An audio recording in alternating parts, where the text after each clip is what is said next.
카페에서 들려주는 어른들의 자장가 수면의 낭독 순항입니다. 요즘 비가 참 많이 옵니다. 비가 오는 날을 좋아하는 사람들도 많지만 너무 오랜 비는 사람을 한없이 가라앉게 우울하게 만들기도 하는 것 같아요. 차분한 음악과 커피 한 잔으로 시작하는 비 오는 하루도 좋지만 내 마음이 너무 가라앉지 않게 가끔씩은 신나는 음악과 맛있는 음식, 좋아하는 일들로 활기찬 에너지를 불어넣어주는 건 어떨까요? 어디론가 움직이는 게 쉽지 않은 이런 날에는 내 주변에서 작지만 소소한 행복들을 찾아보며 마음의 균형을 잡아가야 합니다. 평범하고 지루한 일상 같지만 조금만 주의를 기울이면 우리는 나를 뺀 세상의 전부에서 나만의 행복을 찾을 수 있을 겁니다.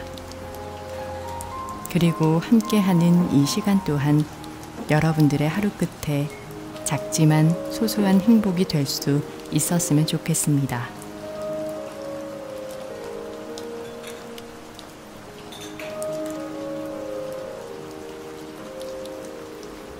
유년 시절엔 같은 동네 애들이 친구가 됐다.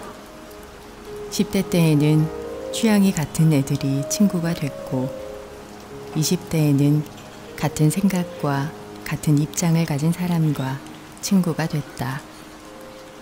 그 후엔 같은 길을 걷는 이들과 가깝게 지냈다. 그러나 지금은 그런 것들을 중요하게 여기지 않게 됐다. 그 사람이 무얼 하며 살고 있는지에 더 끌리게 됐다. 자신의 손과 발을 움직여 무언가를 만드는 사람을 더 신뢰하게 됐다. 손과 발을 움직여 실천하고 있는 이들은 자신의 세계를 오로지 보여줄 뿐이다. 삶 자체가 오롯이 주장이다. 고개를 끄덕이며 누군가의 주장을 듣고 있을 때보다 누군가의 하루를 지켜보다 가만히 고개를 끄덕이게 될 때 더 크게 설득되고 더 큰 경이감이 찾아온다. 그럴 때마다 나도 되도록 생각한 바와 주장하는 바를 글로 쓰지 않고 다만 내가 직접 만났거나 직접 겪었던 일들만을 글로 써보고 싶어졌다. 나를 뺀 세상의 전부, 내가 만난 모든 접촉면이 내가 받은 영향이며 나의 입장이자 나의 사유라는 걸 믿어보기로 했다. 이 사소한 하루하루를 읽고서 누군가는 부디 자신을 둘러싼 타인과 세상을 더 멀리까지 둘러보게 되었으면 좋겠다. 누군가의 하루하루가 차곡차곡 쌓여서 언젠간 아주 먼 곳까지 다가갈 수 있다는 걸 끝까지 믿으며 살아가고 싶다. 사는 일이 너무 지겹고 내가 속한 제도권이 너무 갑갑해서 어떤 무모한 도모를 하려고 마음을 먹은 적이 있다. 도모를 하다 보니 서서히 겁이 나기 시작했다. 그때 한 선생님과 마주 앉아 차를 마시면서 내 계획을 말로 꺼내 의논을 할까 말까 망설이다가 이렇게 입을 열었다. 선생님, 만약에 내가 너무 욕심을 내서 어떤 일을 하려고 들면 저 좀 말려주세요. 왜 그런 식으로 말을 꺼냈는지, 그때 내가 어떤 마음이었는지 지금은 잘 기억나지 않는다. 어쩌면 선생님께서 더 듣고 싶어 하시면 미주알 고주알 이야기를 할 심사였는지도 모르겠다. 선생님은 내 얘기를 더 들으려 하지 않으셨다. 다만 말리지 않을래요. 그냥 하고 싶은 거 있음 해요. 대신 엉망이 되면 옆에 있어는 줄게요. 라고 말씀하셨다. 선생님의 눈은 나를 정면으로 선명하게 바라보고 있었다. 그냥 해주는 말이 아니라 해야 할 말을 하고 계신다는 게 눈빛으로 전달이 되었다. 그 눈빛은 내게 내내 선물이 되었다. 잘할 것 같은 자신감이 아니라 잘하지 않아도 괜찮을 것 같은 느낌이 든든함이 될 수 있다는 걸 처음 알았다. 나는 하고 싶은 대로 했고 다행히 엉망이 되지 않았다. 선생님은 옆에 있어줄 필요도 없었다. 모험을 감행할 때마다 함께 아슬아슬해가며 가슴을 졸이는 부모를 보며 내가 부모의 상처가 되고 있는 것이 아닌가 싶은 불안 같은 것도 없이 그냥 조금 멀리서 있어주는 그런 어른. 힘이 다 빠질 때마다 찾아가 만나 기댈 수 있는 어른. 그런 어른이 내게는 있었다. 지금 나는 어른인데 저 말을 복제하여 나도 누군가에게 할 수는 있겠는데 그런데 그 선명하고도 든든한 눈빛은 내게는 요원하다. 사라지는 것을 선물로 받는 게 더 좋았던 시절이 있었다. 꽃이라든가 초콜릿이라든가 연필 같은 것, 남지 않는 것들, 그걸 영영 간직해야 한다는 부담을 갖지 않아도 되는 것들. 그런 선물이라야 주고받는 마음이 홀가분했다. 사물에 사연이 쌓여가서 추억이 사물보다 더 거대하게 부풀어 오르는 풍경을 감당하기 어려울 만큼 그 시절의 나는 여렸던 것임이 틀림없다.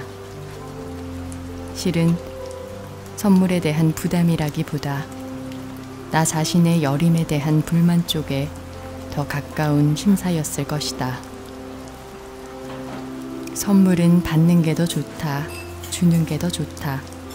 이 둘을 놓고 너는 어느 쪽이니 하며 누군가와 대화를 해보던 시절도 있었던 것 같다. 그때 나는 도무지 주는 게 더 좋다고 선택하는 멋진 이들에게 100% 공감을 할 수가 없었다. 아무리 생각해도 선물을 받는 것이 기쁘기 때문에. 지금은 이런 식으로 말해보고 싶다. 선물은 주거나 받는 것이라기보다는 되는 것이라고. 선물이 되는 사건, 선물이 되는 시간, 선물이 되는 사람, 선물이 되는 말, 선물이 되는 표정. 선물이 되는 사람이 선물이 되는 말과 함께 선물이 되는 표정을 지으며 자그마하고 사소한 선물 하나를 건넸을 때 그것은 선물이 되는 시간이자 선물이 되는 사건이다. 그때 손과 손 사이에서 전달되는 사물 하나는 그 무엇이 되어도 상관이 없다. 지금 내 방은 그러한 사소한 선물이었던 사물들의 소근거림으로 둘러싸여 있다.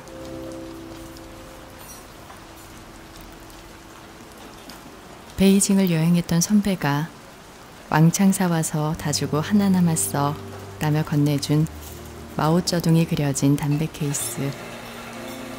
몽골 여행을 다녀온 후배가 갖고 싶다던 게 이거예요 하던 게르 미니어처. 언니 목마 좋아하잖아 라며 갖고 있던 소품을 선뜻 건네준 후배.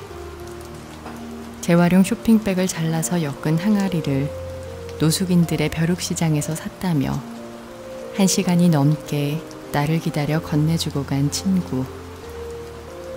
받는 나보다 주는 그 사람이 더 오래 매만지며 즐거워했던 오래전 생일 선물로 받았던 목재 오르골. 적어내려 가다 보니 선물이 선물답게 되는 비결이 있다는 걸 지금 알게 됐다. 선물을 건네면서 해준 한마디.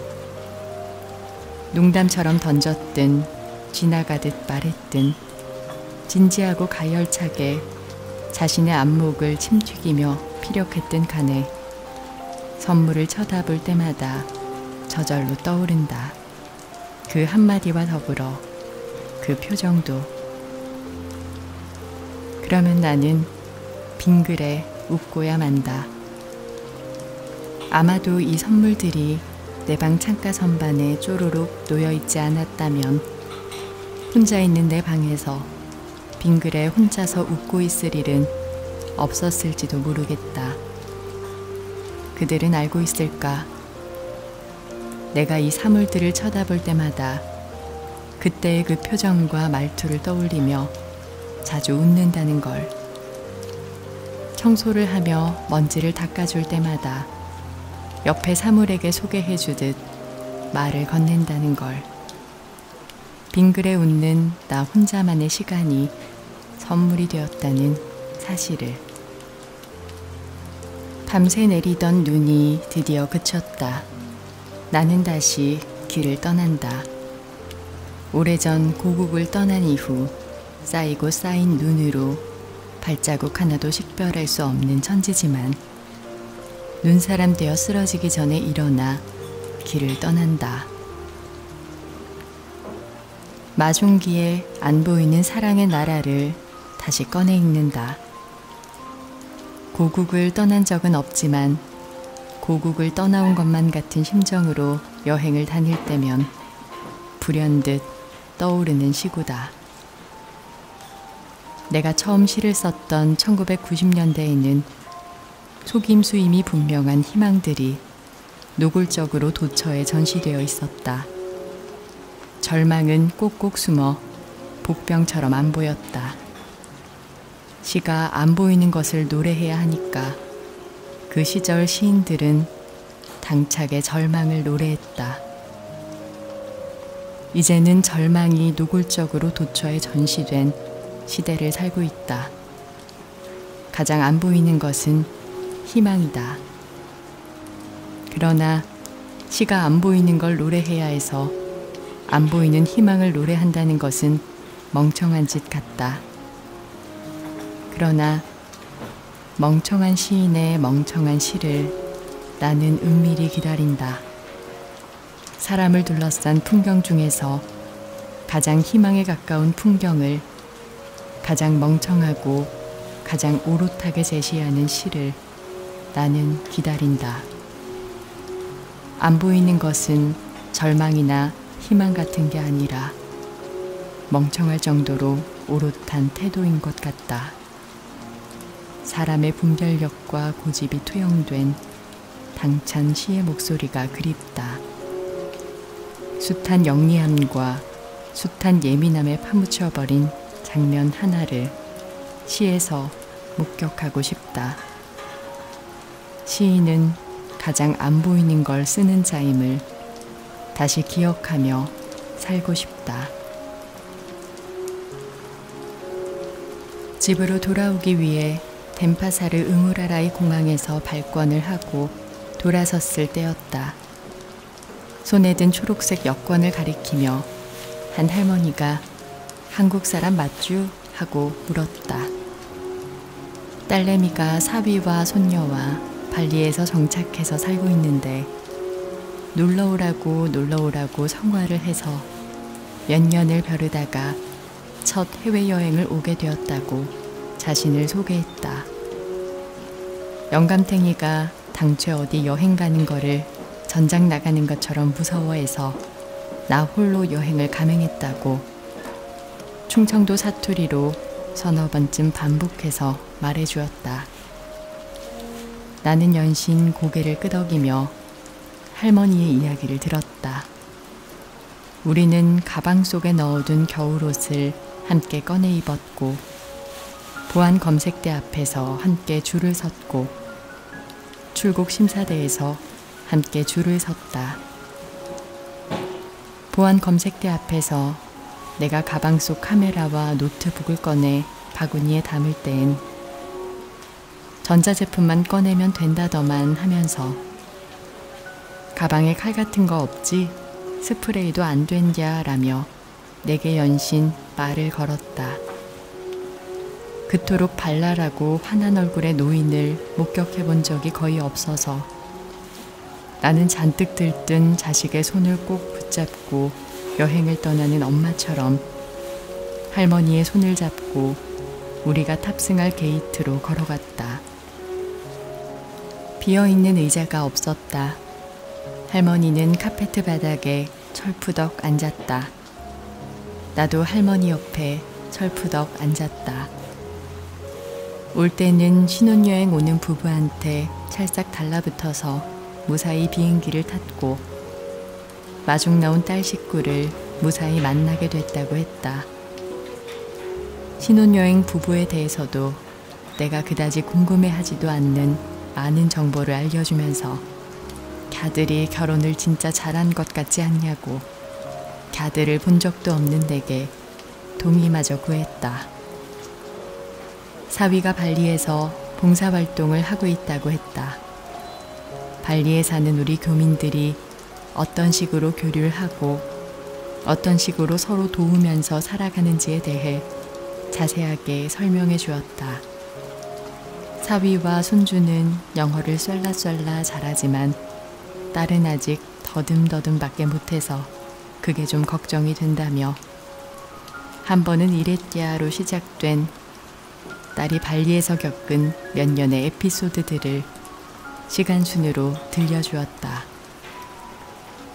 발리의 주거 문화에 대한 입장에서부터 시작되어서 사위 자랑으로 이야기가 진전되었다가 다시 손녀가 국제학교를 다녀 3개 국어를 한다는 자랑, 수첩을 꺼내어 꼬박꼬박 메모해둔 관광지명을 컨닝하면서 어디를 다니며 놀았는지를 자랑하는 데까지 일사천리로 이야기를 이어갔다.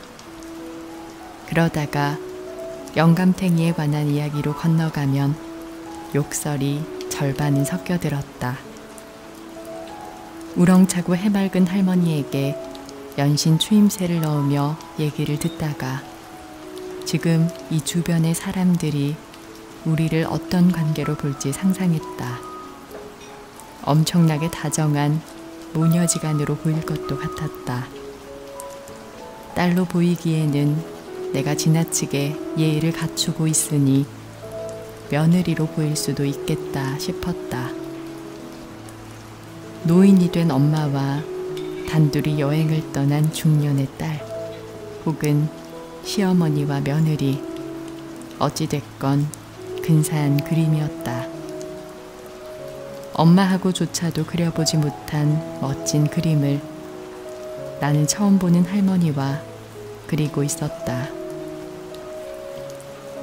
할머니는 깍둑 썰기를 한 열대과일들을 종류별로 담은 도시락을 꺼내 하나하나 손으로 집어 내 입에 넣어주며 계속 발리에서 보낸 일들을 자랑했다. 나는 우물우물 과일을 받아 먹으며 깔깔 웃기도 했고 빙글에 딸 미소를 짓기도 했다. 언제나 기분파에 화끈한 리더십을 자랑하던 이북 출신 우리 엄마는 어렸을 때 뜬금없이 가족들을 식탁에 앉게 했다. 민주적으로 가족회의를 하자는 제안을 하셨다. 세 남매를 앉혀놓고 그간의 잘한 일과 잘하지 못한 일을 한 가지씩 꺼내 칭찬과 회유를 일별한 다음 우리에게 건의사항을 발언할 기회를 주셨다. 권력형 엄마가 가끔 기분 내듯 개최하는 가족회의의 함정에 나는 매번 발을 헛딛는 어리석음을 과시했다. 건의사항을 볼멘 소리로 하고야 말았던 것이다. 엄마는 단지 민주적인 부모의 기분을 내고 싶었을 뿐이었는데 형제 중에 유독 나 혼자 그 기분에 찬물을 끼얹고는 했다. 엄마는 그때 내 의견을 간단히 묵살했다. 가족끼리 너무 사소한 것을 붙잡고 째째하게 지적하는 건 옳지 못하다고 훈계하셨다. 가족들이 머리를 맞대고 함께 궁리할 만한 진지한 사안이 못 된다면서 마음이 좁으면 큰 사람이 될 수 없다고도 하셨다. 화끈하고 후탕한 엄마와는 도저히 조화롭지 못할 째째한 성격을 가진 딸은 점점 더 엄마에게 속마음을 말하지 않는 섭섭한 딸이 되어갔고, 다정하지 못한 엄마에 대한 서운함이 더더욱 단단해져 갔다.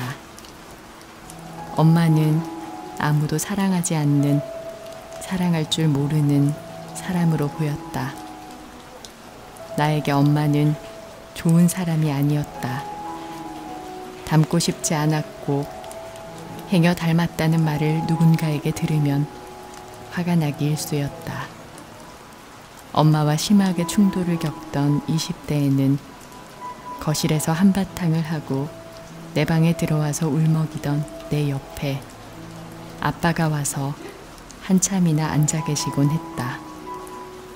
쥘 게 없어서 주먹을 쥔 내 손등을 한두 번 어루만지다 네가 이해를 해야 한다고 말씀하시곤 했다. 80대 노부부로 살아가던 엄마 아빠는 둘이서 함께 장을 보고 밥을 먹고 TV를 보다가 각자 잠이 들었다. 아침이면 서로의 등을 긁어주고 씻겨주고 약을 챙겨주고 옷을 입혀주었다. 혼자서 하면 좀 그런 일들과 혼자서 할 수 없게 된 일들에 서로가 온전히 의지를 했다. 생겨먹은 그대로를 내버려둔 채로 어쨌거나 50년을 함께 살았다. 아빠에게 엄마가, 엄마에게 아빠가 좋은 사람은 아니었을 것을 안다.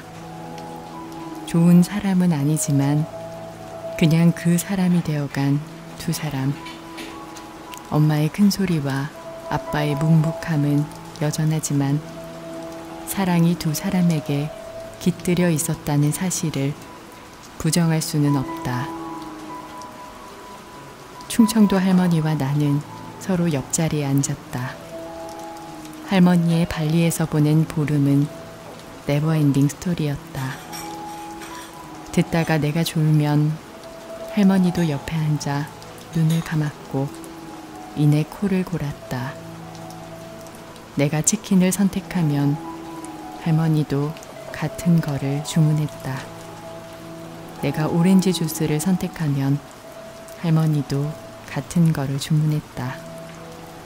내가 화장실에 가면 할머니도 화장실에 다녀왔다. 공항에 도착해서도 함께 걸었고 함께 짐을 찾았다. 할머니가 천안 가는 KTX를 탈 수 있도록 도와주고 돌아서려 할 때 할머니는 내 손을 꼭 쥐며 말했다.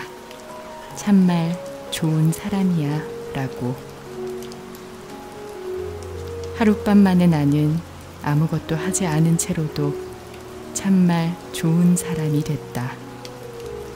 할머니를 혼자 두면 안 될 것 같았고 함께 있어주는 게 쉬운 일이었을 뿐이었다. 좋은 사람. 50년을 그렇게 했든 하룻밤을 그렇게 했든 혼자 두면 안 될 것 같아서 함께 있어주면 가능해지는 것. 나는 할머니 덕분에 이 사실을 알게 됐다. 이렇게 쉬운 걸 이제야 알게 되었다. 여행을 마치고 비행기에서 내려 입국 절차를 밟기 위해 이동했다. 터미널과 터미널을 연결해주는 트레인에서 내려 에스컬레이터로 이동하는 잠깐 동안 나도 모르게 탄성을 뱉었다. 엄청난 속도로 걸음을 걷는 인파가 낯설게 눈에 들어왔기 때문이었다. 사람들이 내딛는 걸음이, 그 속도가 영화의 한 장면처럼 비현실적으로 보였다. 돌아왔구나 싶은 안도감이 들기도 했다. 반가웠고 착잡했다. 또다시 이 속도로 살아내야 한다고 생각하니 저절로 한숨이 새어나왔다. 여행지에서 나는 번번이 답답해했다. 식당에 앉아 주문한 음식을 기다리면서 가게에서 물 한 병과 생필품 몇 가지를 고르고 계산이 끝나기를 기다리면서 번번이 어느 정도의 인내심을 발휘해야만 했다. 이들은 왜 이렇게 굼뜬 걸까? 이러고도 장사가 가능할까? 의아해 했더랬다. 굼뜨다고 핀잔을 들으며 살던 나에게마저 답답함을 주던 사람들에게 어느새 익숙해져 버렸던 걸까? 서울의 속도감이 비현실적인 느낌으로 다가왔다. 집에 돌아와 배달 음식을 시키려다 말고 밥을 사 먹으러 바깥으로 나갔다. 두어 블록을 걸어 식당에 도착해 밥을 먹고 마트에 들러 간단한 장을 보고 집에 돌아왔다. 짧은 동선에서도 순간순간 너무 빨라서 흠칫흠칫 놀랐다. 우리는 빨라도 너무 빠르다. 빠른 것이 주는 편리함을 지나치게 선호한다. 불가능한 것들을 가능하게 하는 것이 오랜 끈질김이 아니라 속도일 때 그 위태로움이 무섭다. 어떤 제안을 받았다. 재미있을 것도 같아서 승낙을 했다. 큰 기대를 했거나 한 번쯤 경험해보고 싶다며 기대하던 일은 아니었다. 굳이 거절할 이유는 없고 안 해본 경험이라 조금쯤 호기심도 있었다. 그 일을 그리하여 하게 됐고 그다지 즐겁지는 않았다. 지루했고 시간만 버린 듯한 느낌이었다. 다시는 이런 일은 하지 말아야겠다고 스스로에게 일러두듯 생각을 해두었다. 일러두듯 생각해두지 않으면 명심하지 못할 게 뻔하다. 겪고 나서야 거절할 일이었다는 걸 뒤늦게 알아채는 나 자신이 늘 못마땅했는데 이제는 경험하지 않고서는 미리 헤아리지 못하는 게 나의 특징이려니 한다. 2번씩 반복되는 일만 없길 바란다. 어쩌면 인생 전체가 이런 시행착오로만 이루어져 있을지도 모른다. 죽는 날까지 경험할 필요 없는 일들만을 경험하며 살다가 인생 자체를 낭비했다는 걸 뒤늦게 깨달을지라도 커다란 후회는 안 해야겠다고 생각한다. 수많은 인생 중에 시행착오뿐인 인생도 있을 테고 하필 그게 내 인생일 뿐이었다고 여길 수 있었으면 한다. 대신 같은 실수가 아닌 다른 실수, 같은 시행착오가 아닌 새로운 시행착오, 겪어본 적 없는 낭패감과 지루함을 경험할 수 있었으면 좋겠다. 빛나는 경험이라는 게 따로 있다는 걸 이제는 안 믿는다.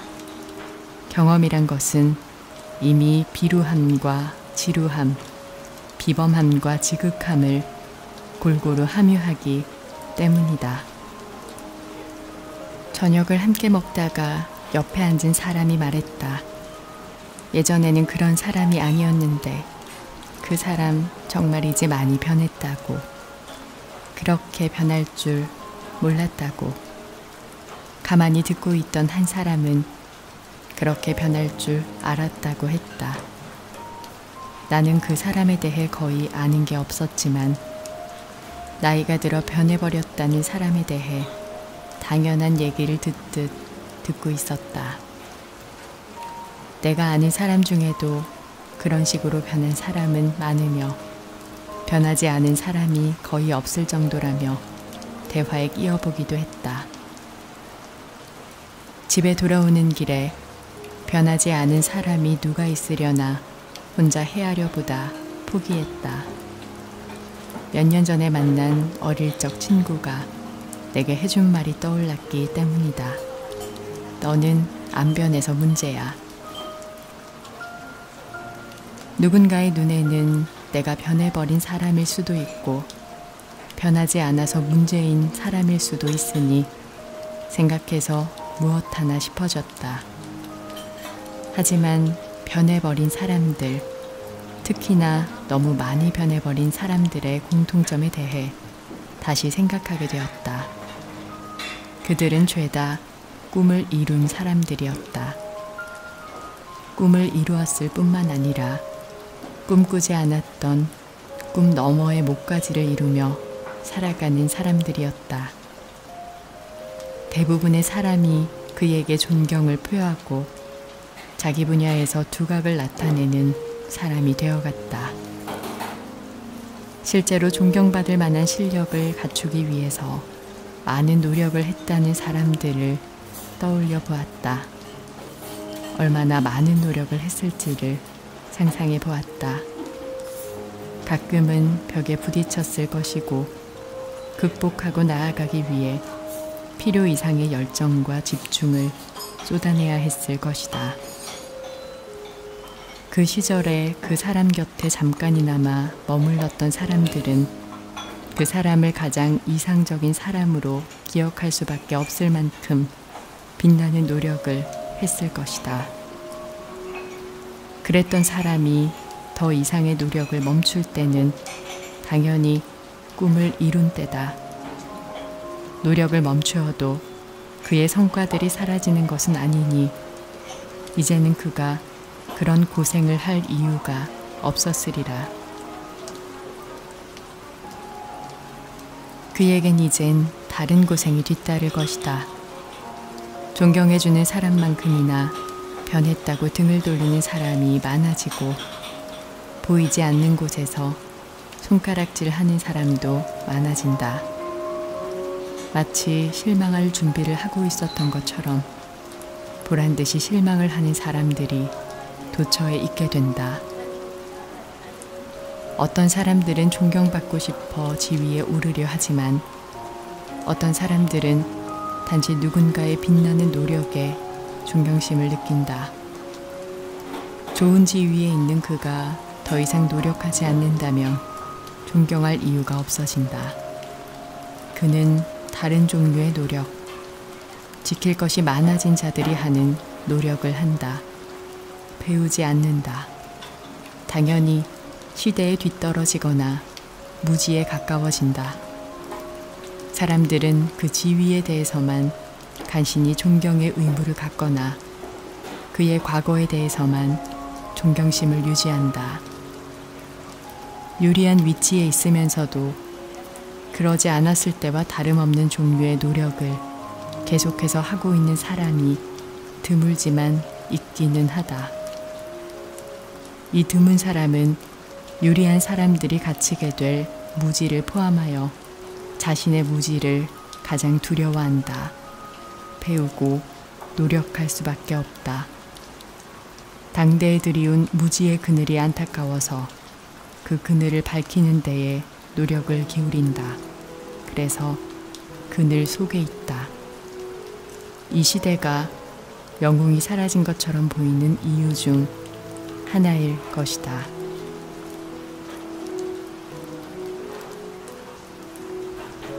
오늘 함께한 책은 김소연 작가의 나를 뺀 세상의 전부였습니다.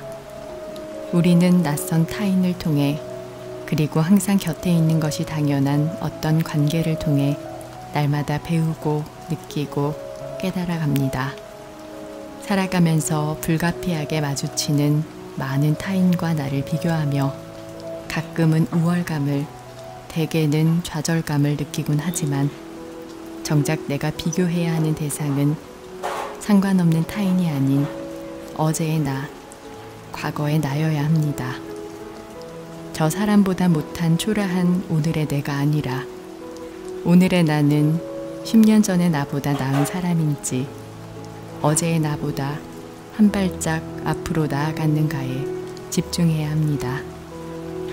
항상 옳은 길로 앞으로만 달릴 수만은 없겠죠.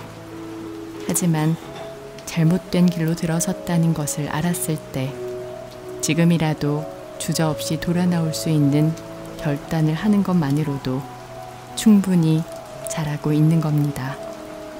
그러니까 지금 흔들리고 넘어지고 다시 일어나는 이 모든 세상의 일들이 더 나은 나를 향해 나아가는 과정임을 믿어보는 건 어떨까요? 이렇게 뻔한 위로를 건네며 오늘 밤도 좋은 꿈 꾸셨으면 좋겠습니다.